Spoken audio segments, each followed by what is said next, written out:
নমস্কার।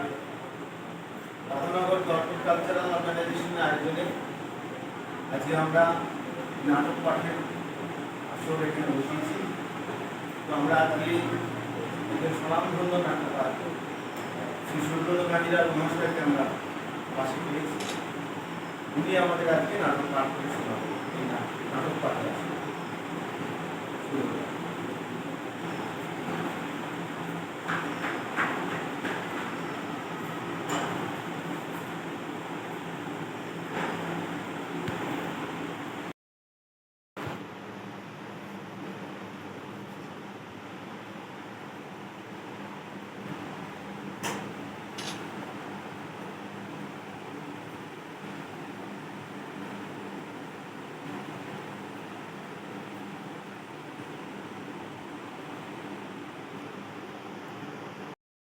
যাবে চলে যা, ওরা তোর জন্য অপেক্ষা করছে।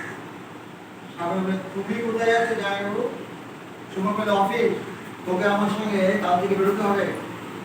সাগরে কাল থেকে ফিরে আসবে, কিন্তু অনেক কথা হবে তোমার সঙ্গে।